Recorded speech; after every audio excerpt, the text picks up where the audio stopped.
celui qui lui est agréable, Dieu donne la sagesse, la connaissance et la joie, nous dit Qoéleth. Ensemble, frères et sœurs, faisons place en nous à la présence de Dieu. Il nous sauve et il nous offre son amour.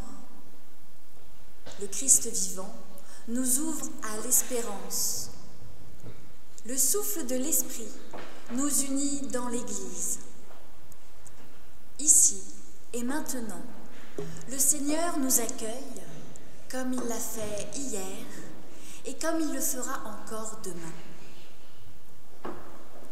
En ce dimanche, soyez donc toutes et tous les bienvenus en ce lieu. Que la foi, l'espérance et l'amour trouvent leur chemin dans vos vies et dans notre assemblée. Amen.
Nous louerons Dieu par la lecture du psaume 128.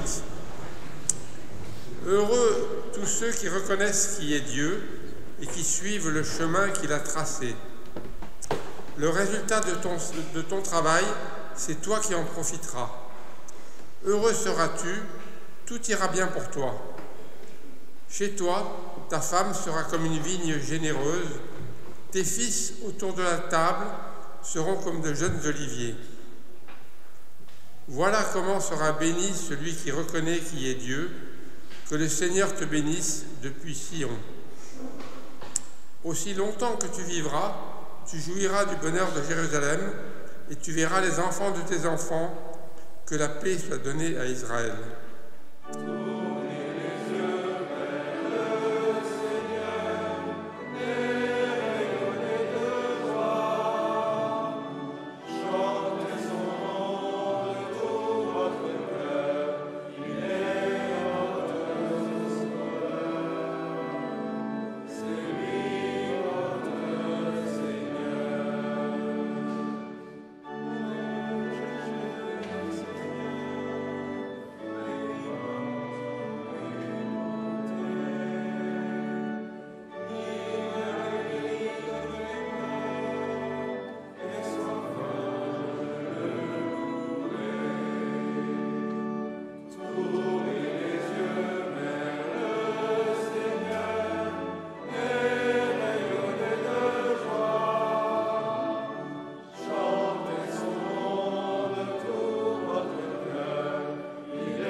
vous invite à la prière. Seigneur notre Dieu, aujourd'hui, en ce dimanche, nous prenons le temps de faire silence en nous. Nous laissons de côté nos inquiétudes, nos listes de choses à faire, nos pensées parasites. Nous faisons de la place en nous pour t'accueillir et relire la semaine écoulée.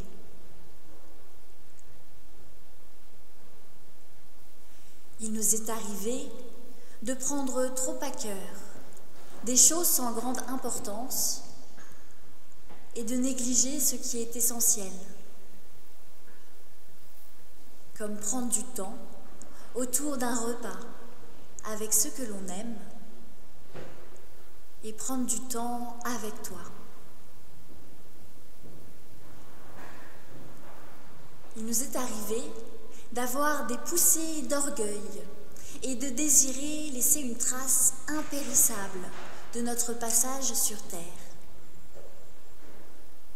Il nous est arrivé de regarder en arrière avec nostalgie et vers le futur avec ardeur, oubliant de vivre le temps présent. Seigneur, aide-nous. Aide-nous à vivre avec sagesse, à vivre simplement, sans regretter hier et sans inquiétude pour demain. Aide-nous à vivre avec toi, en nous réjouissant de ce que tu nous offres aujourd'hui. Amen. Amis, frères et sœurs, soyez dans la joie, car le Seigneur est votre secours. Il vous guide tout au long de votre vie. Il vous relève chaque fois que vous chutez. Il vous rappelle que tant que vous êtes vivant, tout est toujours possible. Et voici ce qu'il désire pour nous. Crains Dieu et observe ses commandements. C'est là tout l'humain. Respectez Dieu. Soyez comme un amoureux, une amoureuse qui tremble à la fois de peur et de joie devant l'objet de son amour. Tâchez de vous aimer les uns les autres. C'est là l'essence même de l'être humain. C'est ce à quoi nous sommes continuellement appelés. Amen.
Avant la lecture du texte biblique, nous prions.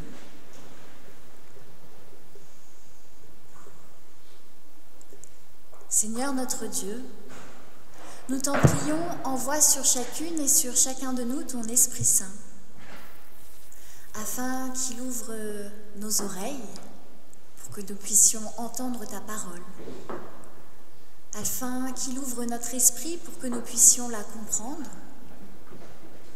afin qu'il ouvre notre cœur pour que nous puissions la ressentir pleinement, afin qu'il ouvre notre bouche pour que nous puissions, après ce culte, la partager autour de nous. Amen. Nous lirons dans le livre de Qoéleth, dit aussi l'Ecclésiaste, qui, selon la tradition, a été écrite par le roi Salomon lui-même, mais peut-être que ça a été écrit un peu plus tard. Au chapitre 1, les 18 premiers versets. Parole de Qoéleth, fils de David, roi à Jérusalem. Futilité complète, dit Qoéleth, futilité complète, tout n'est que futilité. Quel avantage l'être humain retire-t-il de tout le travail qu'il fait sous le soleil? Une génération s'en va, une génération vient, et la terre subsiste toujours. Le soleil se lève, le soleil se couche, il aspire au lieu d'où il se lève, allant vers le sud, tournant vers le nord, tournant vers le vent, et le vent reprend ses tours. Tous les torrents vont à la mer, et la mer n'est pas remplie. Vers le lieu où il coule, les torrents continuent à couler. Tout est fatigant, plus qu'on ne peut dire. L'œil n'est pas rassasié de voir, l'oreille ne se lasse pas d'entendre. Ce qui a été, c'est ce qui sera. Ce qui s'est fait, c'est ce qui se fera. Il n'y a rien de nouveau sous le soleil. Y a-t-il une chose dont on dise « Regardez, c'est nouveau. Elle était déjà là, bien avant nous. » Il n'y a pas de souvenir du passé, et ce qui sera l'avenir ne laissera pas non plus de souvenir chez ceux qui viendront par la suite. Moi, Qoéleth, j'ai été roi sur Israël à Jérusalem. J'ai décidé de rechercher et d'explorer par la sagesse tout ce qui se fait sous le soleil. C'est une préoccupation funeste que Dieu impose aux humains. J'ai vu toutes les œuvres qui se font sous le soleil. Tout n'est que futilité et poursuite du vent. Ce qui est courbé ne peut être redressé. Ce qui manque ne peut être compté. Je me suis dit, moi, j'ai développé et amassé plus de sagesse que tous ceux qui m'ont précédé à Jérusalem, et mon cœur a vu beaucoup de sagesse et de connaissance. J'ai décidé de connaître la sagesse et de connaître la démence et la folie. Je sais que cela aussi n'est que poursuite du vent. Car avec beaucoup de sagesse, on a beaucoup de contrariétés. Plus on a de connaissances, plus on a de tourments.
Après une année consacrée au livre de l'Apocalypse, voilà que le groupe du partage biblique du Grésivaudan est parti à la découverte du livre de Qoéleth. Et comme l'année dernière, je vais essayer le plus possible, au cours de cette année, de vous faire profiter de nos échanges et de nos réflexions. Et peut-être que vous vous dites, vu le premier chapitre que nous venons d'entendre, peut-être qu'on s'en passerait bien. Rassurez-vous, le groupe du Grésivaudan, bien qu'il ait choisi le livre, je ne l'ai pas imposé, a pensé quand même la même chose. Certains ont dit qu'à la première lecture, ils avaient trouvé le texte déprimant, négatif, décevant, dur, et se sont même demandé ce que Qoéleth fabriquait dans le canon biblique. Pour d'autres, ça a été un texte d'un réalisme cinglant, qui remet les choses à leur place. Nous sommes juste de passage. Pour d'autres, enfin, ce texte est extrêmement poétique et appelle au lâcher-prise. Il questionne nos objectifs de vie afin que nous ne soyons pas déçus. Il y aurait beaucoup à dire sur ce premier chapitre. J'ai choisi totalement arbitrairement d'axer ma réflexion sur 3 phrases. La première, vous la connaissez sûrement, futilité complète, tout n'est que futilité. La seconde, très connue aussi, il n'y a rien de nouveau sous le soleil. Et enfin, avec beaucoup de sagesse, on a beaucoup de contrariété. Je commence par le début. Futilité complète, tout n'est que futilité. Que l'on traduit aussi dans certaines versions par vanité des vanités, tout est vanité. Ou bien fumée des fumées, tout n'est que fumée. En hébreu, c'est le mot révèle qui est utilisé. Et ce mot signifie buée, vapeur, fumée ou souffle léger vite dissipé. C'est ce mot qui a donné le prénom Abel, dont j'ai déjà parlé au mois d'août. Qoéleth nous dit dans ce premier chapitre que tout n'est que buée, quelque chose de fragile et de vite dissipé. Dans ce monde, rien n'est destiné à durer pour l'éternité. Ni les murs de ce temple, ni la connaissance que nous avons du passé, ni notre propre passage sur terre. Un jour, nos successeurs oublieront que nous avons vécu. Et nous qui vivons aujourd'hui, nous devons avoir conscience de cela. Tout n'est que buée, y compris nous-mêmes. Les premières phrases de ce texte sont dures. Elles me disent, je ne suis que buée et je vais mourir. Pour bien vivre, nous dit Qoéleth, il faut avoir conscience de notre propre mort. Et dans notre société, une parole comme celle-ci est inentendable. On ne parle pas de la mort. Ça ne se fait pas. Et lorsque une personne dit « je vais mourir », il y a souvent quelqu'un d'autre pour lui dire « chut, tais-toi, arrête de dire des bêtises, voyons, enfin ». Mais après tout, qu'y a-t-il de plus certain que la mort? Pas grand-chose. Même lors des enterrements, on n'utilise que très peu le mot mort. On dit « il est parti »,« il nous a quittés » ou bien « il a disparu ». Mais aucun de ces mots n'exprime la dure réalité. On peut partir en voyage, on peut quitter son conjoint, on peut disparaître des radars et de la circulation. Mais tant qu'on est vivant, on peut réapparaître, on peut revenir. Mais quand on est mort, on est mort. Il n'y a pas de retour possible, pas de réconciliation à espérer. Ça va, vous vous sentez bien? Peut-être que ce matin, vous êtes venu en vous disant « Ouais, c'est dimanche, je vais aller au culte, entendre une bonne nouvelle. Et là, on me dit que je vais mourir. Merci, c'est chouette. » Où est la bonne nouvelle? Eh bien, je crois profondément que la bonne nouvelle, c'est avoir conscience de notre propre mort. C'est quelque chose de fondamental. Vous avez peut-être remarqué, mais quand une personne est sur le point de mourir, par exemple sur un lit d'hôpital, dans ces moments-là, il se passe des choses incroyables. Des paroles d'amour, de réconciliation ou de conversion sont dites. Vous avez peut-être remarqué aussi que lorsqu'une personne a une maladie grave, comme un cancer, il y a une prise de conscience. Et cela change radicalement la façon de vivre de cette personne. Savoir que nous allons mourir nous permet de nous poser les bonnes questions. Qu'est-ce qui est important pour moi? Qu'est-ce que je désire vraiment? Qu'ai-je fait de ma vie?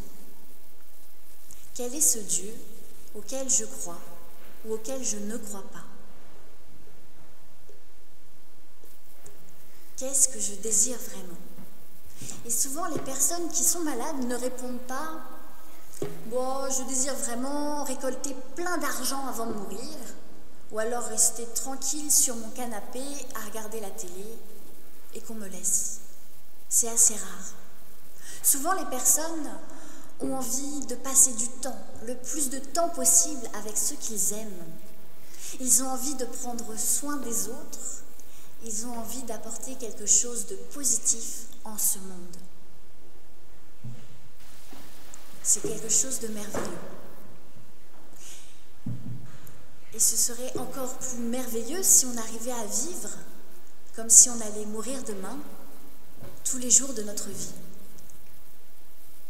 Futilité des futilités n'est donc pas une invitation au suicide, mais une invitation à la vie, à profiter pleinement du temps qui nous est donné, à faire des choix qui nous semblent justes et bons, pour nous-mêmes et pour les autres, à se réjouir de ce que l'on a, parce qu'un jour cela disparaîtra.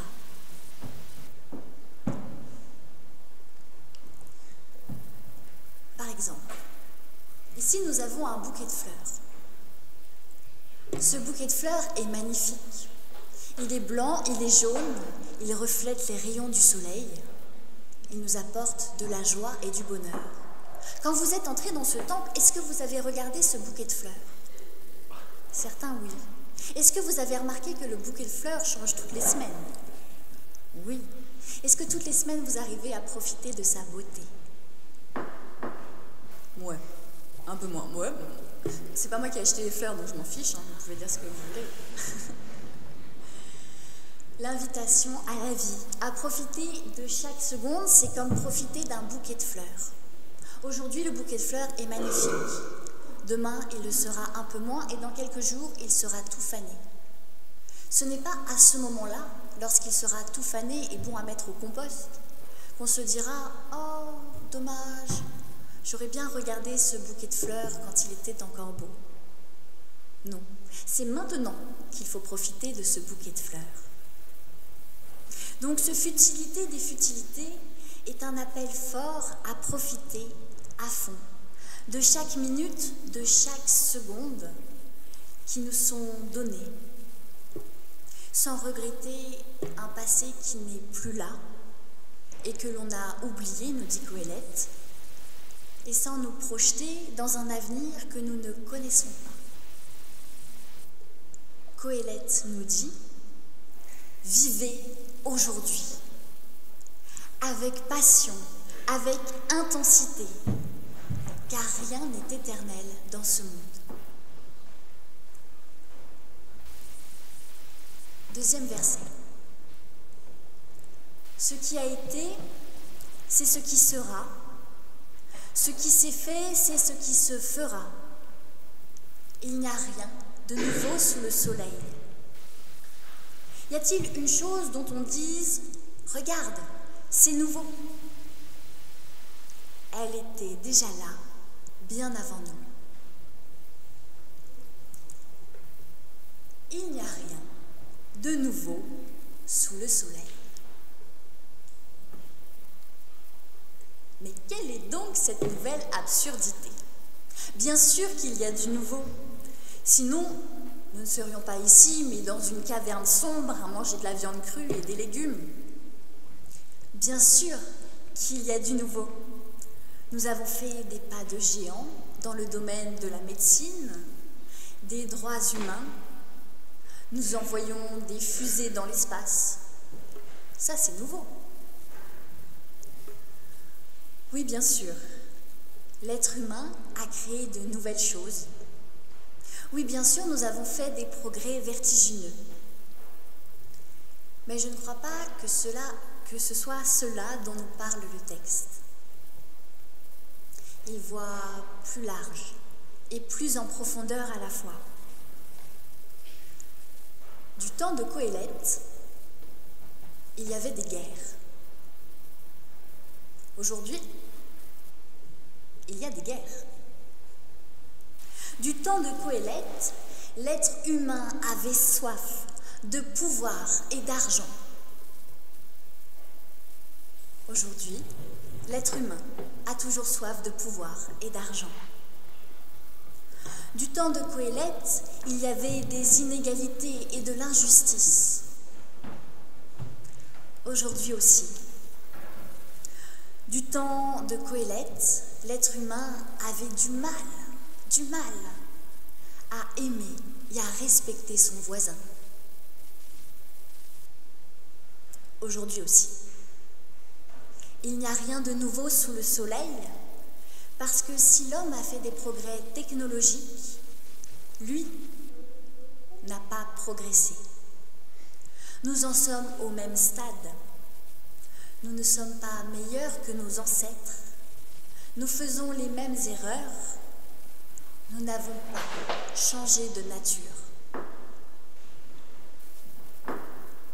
Et là, vous me dites, encore une mauvaise nouvelle. Certes, c'est pas une super nouvelle qu'on n'ait pas réussi à progresser. Mais ce qui est une bonne nouvelle, c'est encore une fois cette prise de conscience. Et c'est le mot qui revient à chacune de mes parties, prise de conscience. La bonne nouvelle, c'est de prendre conscience que nous ne sommes pas meilleurs que nos pères et que nos enfants ne seront pas meilleurs que nous. Pourquoi est-ce une bonne nouvelle? Parce que cela nous oblige maintenant. Nous ne pouvons pas nous dire « les générations futures rattraperont nos erreurs ». Non.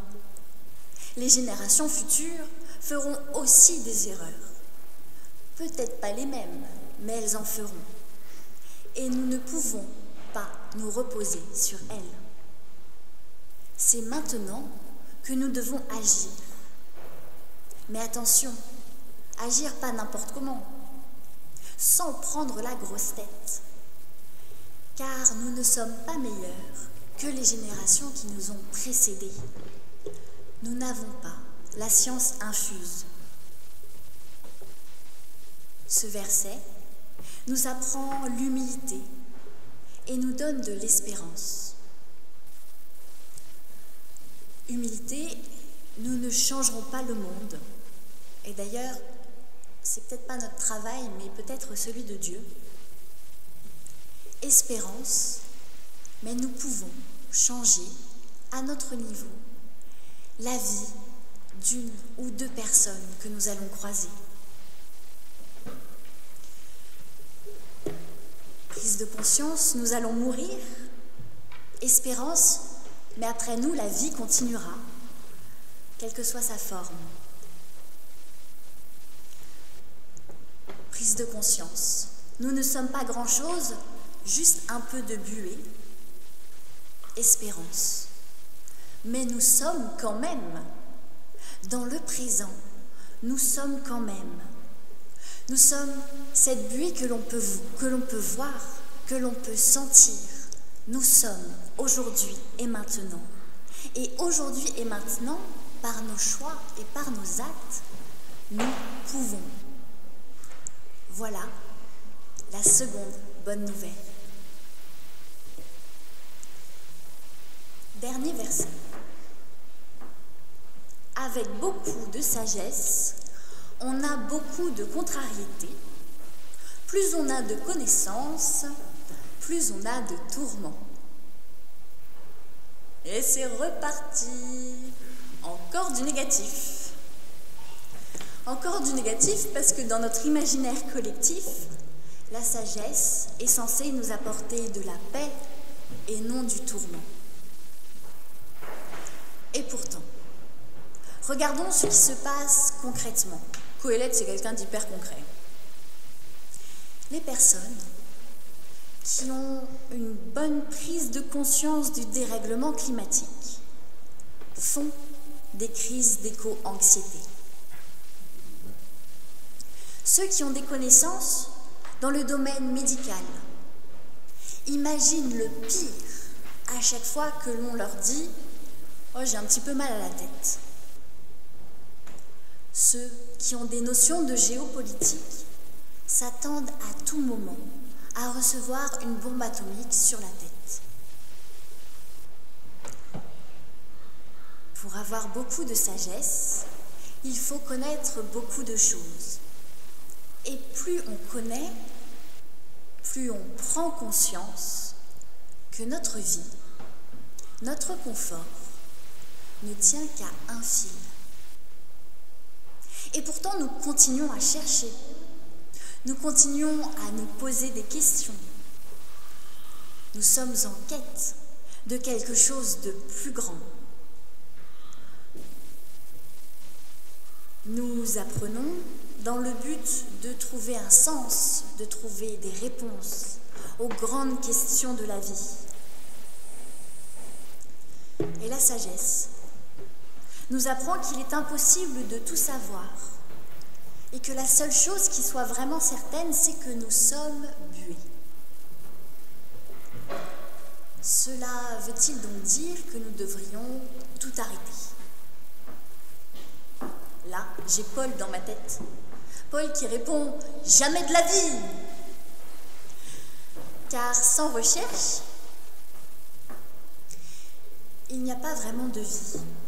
Car sans recherche, jamais on ne peut apprendre l'humilité.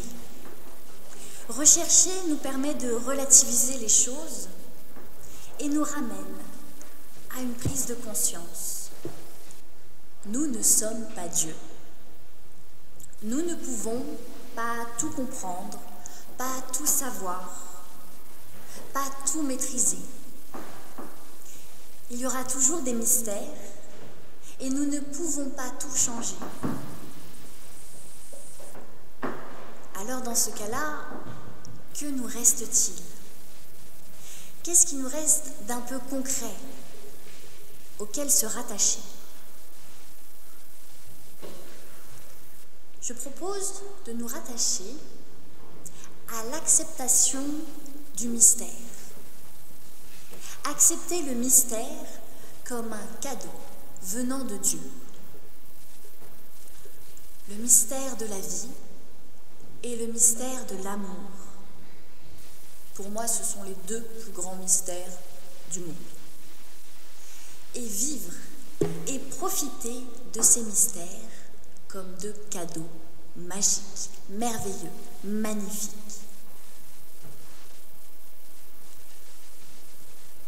Heureux, heureux les simples d'esprit, nous dit Jésus. Et moi je dis, heureux ceux qui arrivent à profiter pleinement des choses simples de la vie, à saisir l'instant précieux du moment passé avec ceux qu'on aime autour d'un repas. Heureux ceux qui ont conscience que leur vie sur terre n'est pas éternelle et que Dieu ne nous demande pas d'accomplir des choses incroyables, mais de profiter de la vie en communion avec lui et avec les autres. Heureux ceux qui arrivent à se réjouir pour les petits progrès qu'ils font, sans rester bloqués par tout ce qu'il reste à découvrir ou à faire. Heureux ceux qui ont des bonheurs simples, qui acceptent les cadeaux de la vie. Voilà, pour moi, la dernière bonne nouvelle. Alors vous l'aurez compris, je ne vois pas Qoéleth comme une personne qui cherche à nous déprimer, à nous pousser au suicide, mais comme quelqu'un qui nous invite à examiner la façon dont nous percevons notre vie. Quelqu'un qui nous invite à nous dépouiller de tout ce qui nous encombre afin de vivre pleinement, avec reconnaissance, le temps présent et les deux grands mystères que sont la vie et l'amour. Ce n'est qu'en vivant pleinement et en aimant vraiment que notre vie aura un sens. Amen.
Confesser notre foi.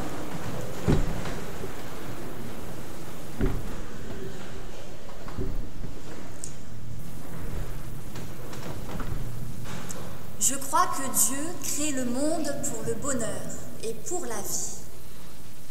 Je crois en l'unique Dieu d'amour. Je crois qu'il a créé l'être humain, non seulement pour l'amour, mais dans l'amour, et que l'homme ne sera véritablement humain que s'il vit de cet amour. Je veux croire en l'être humain, image de Dieu. Je crois que pour atteindre les hommes, par la parole de Dieu s'est faite chair en Jésus-Christ. Je crois en Jésus-Christ, image parfaite de Dieu et lieu de sa présence.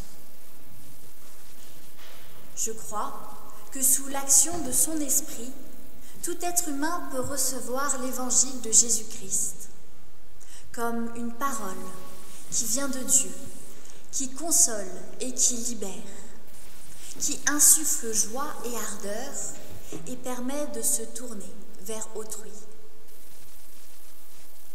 Je crois en l'Esprit, souffle de Dieu.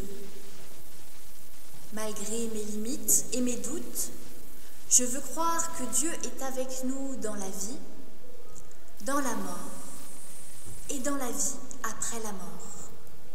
Amen.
Nous prierons les uns pour les autres, c'est la prière d'intercession.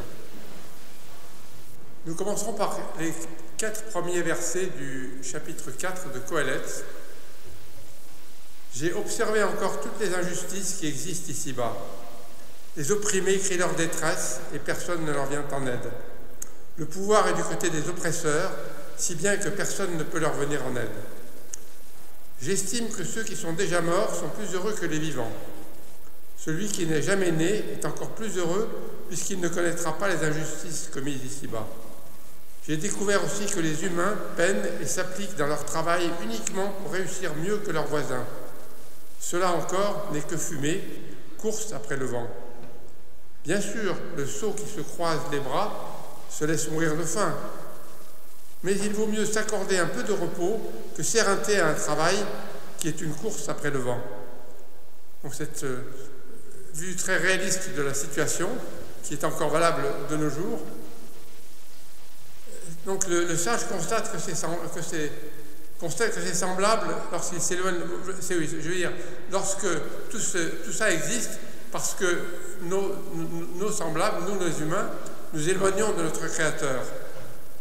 Le secours ne peut venir que de l'Éternel et de son Fils Jésus-Christ.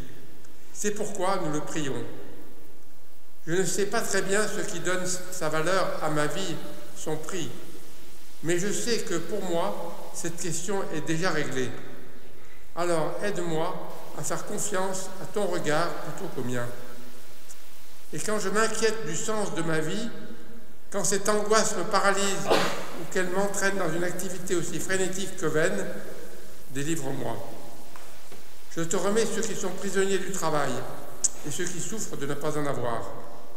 Je te remets ceux qui se sentent toujours coupables de ne pas en faire assez et ceux qui se voilent les yeux devant les détresses.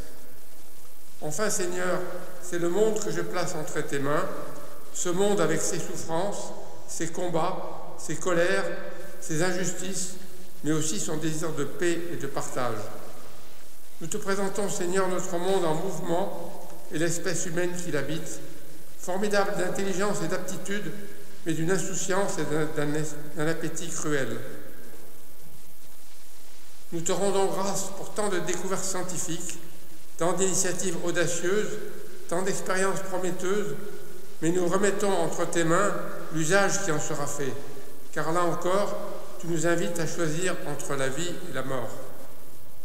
Nous te prions pour les puissances économiques et politiques, toujours en recherche de nouvelles sources d'énergie, qu'elles aient le courage et la créativité pour de vraies solutions d'avenir. Nous te prions pour ceux qui souffrent des progrès de la technologie, progrès des armes conventionnelles, prolifération des armes chimiques, bactériologiques, nucléaires, technologies nouvelles, culture intensive, exploitation des ressources sans aucun souci que la rentabilité à court terme. Nous te prions pour les victimes des tremblements de terre, des inondations, des bombardements, des guerres partout, en Ukraine, au Moyen-Orient, au Soudan et ailleurs. Nous te prions aussi pour les réfugiés, les migrants qui fuient la misère ou la guerre, pour les familles déchirées et séparées. Donne-leur, Seigneur, le courage de surmonter leurs frayeurs. Nous te prions pour nous-mêmes. Donne à chacun le sens de la responsabilité, de la mesure, pour que nous ne fassions pas peser sur d'autres la tyrannie de nos besoins. Nous te prions pour nos familles, nos amis, les personnes malades, hospitalisées, isolées, endeuillées, dépressives. Toi seul, Seigneur, peux leur redonner espoir. Car nous le savons, nous n'aurons nul développement durable loin de ton esprit, nulle croissance harmonieuse sans celle de Jésus-Christ, qui nous rend chaque jour un peu plus proches de toi et de la joie de ton royaume.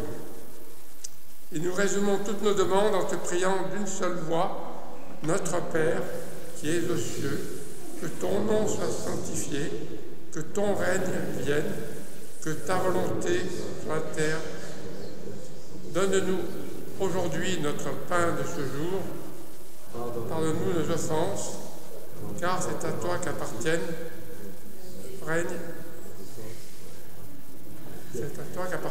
le règne, la puissance et l'amour. Amen. Je vous invite à vous lever pour l'envoi et la bénédiction.